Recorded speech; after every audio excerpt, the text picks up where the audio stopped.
வெயில் காலத்திற்கு பின்னர் ஒரு நாள் சீக்குவும் பாவும் ஏர் கூலரை சுத்தம் செய்ய முடிவு செய்தனர். குளிர்காலத்தில் அவர்களுக்கு அது தேவையில்லை. பின் கதவை திறந்தவர்கள்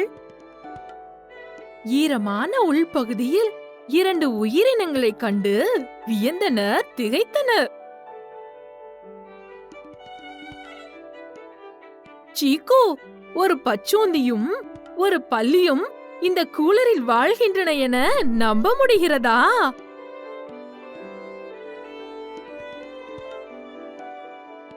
இந்த குளுமையான சூழல் அவற்றுக்கு பிடித்திருக்கிறது என்று தோன்றுகிறது.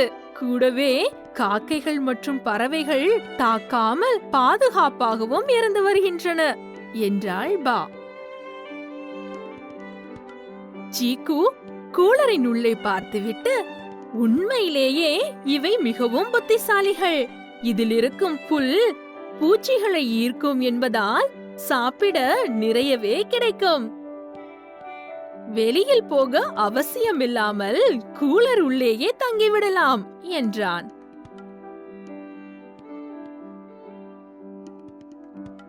பா, இவை பல்லிகள் இனத்தை சேர்ந்தவை என்றாலும் இரண்டும் வேறு வேறு வகைகள் ஆகும். பச்சோந்திகள் அளவில் பெரியவை, மேலும் தன் வண்ணத்தை மாற்றிக்கொள்பவை. அதன் கண்கள் எல்லா திசைகளிலும் திரும்பும். மேலும் பசி எடுத்தால் பூச்சியை பிடிக்க தனது நாக்கை மட்டும் நீட்டினால் போதும். பச்சோந்திகள் தோட்டங்களில் வாழ்பவை, ஆனால் இது கூலரை தேர்ந்தெடுத்துள்ளது. பல்லிகள் சிறியதாக இருந்தாலும் வண்ணங்கள் மாறுவதில்லை. மேலும் இவை வீடுகளில் வாழவே விரும்பும். ஆனால் இவற்றுக்கு ஏர் கூலரும் பிடித்துள்ளது, சேர்ந்து வாழவும் பிடித்துள்ளது என்றாள்.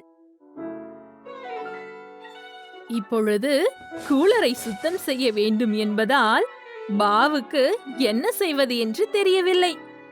சூ சூ என்று சத்தமிட்டதும் பல்லி சமையலறைக்குள் ஓடியது. பச்சோந்தியோ வெளியில் ஓடி பாவின் செடிகளுக்குள் ஒளிந்து கொண்டது. பின்னர் பாவும் சீக்குவும் பல்லி மற்றும் பச்சோந்தியை மறந்து விட்டனர். விரைவில் அவர்களுக்கு ஒரு பெரும் ஆச்சரியம் காத்திருந்தது. பாவும் சீக்குவும் ஒரு கைவினை பொருட்காட்சிக்கு போயிருந்த போது 2 களிமண் குதிரைகளை வாங்கியிருந்தனர். அந்த குதிரைகள் வாயில் ஓ வடிவத்தில் ஓட்டைகள் இருந்தன. ஒரு நாள் பா செடிகளுக்கு தண்ணீர் பாய்ச்சி கொண்டிருக்கும் போது திடீரென குதிரையின் வாயிலிருந்து ஏதோ ஒன்று எட்டி பார்த்ததை பார்த்து பயத்தில் துள்ளி குதித்தாள். முதலில் அவள் அதை பாம்பு என்று தவறாக நினைத்து விட்டாள். அவள் சீக்குவை வரச் சொல்லி அலறினாள். இருவரும் சேர்ந்து குதிரையின் வாயில் இருந்தது பச்சோந்தி என்பதை அறிந்தனர். பிறகு பாவும் சீக்குவும் அடுத்த குதிரைக்கு சென்று அதிலும் இதுபோல் ஆச்சரியம் ஏதாவது உள்ளதா என்று பார்த்தனர். எதிர்பார்த்தது போலவே 2வது குதிரை வாயிலிருந்தும் பல்லி குதித்தது. பாவும் சீக்குவும் ஒருவரை ஒருவர் பார்த்தபடி பல்லியும் பச்சோந்தியும் ஏர்கூலரில் இருந்து வெளியேற்றப்பட்டதும் ஆளுக்கு ஒரு புது வீட்டை கண்டுபிடித்ததை நினைத்து சிரித்தனர். ஒருவேளை நட்பு என்பது இதுதானோ என்று சீக்குவிடம் சொன்னாள் பா.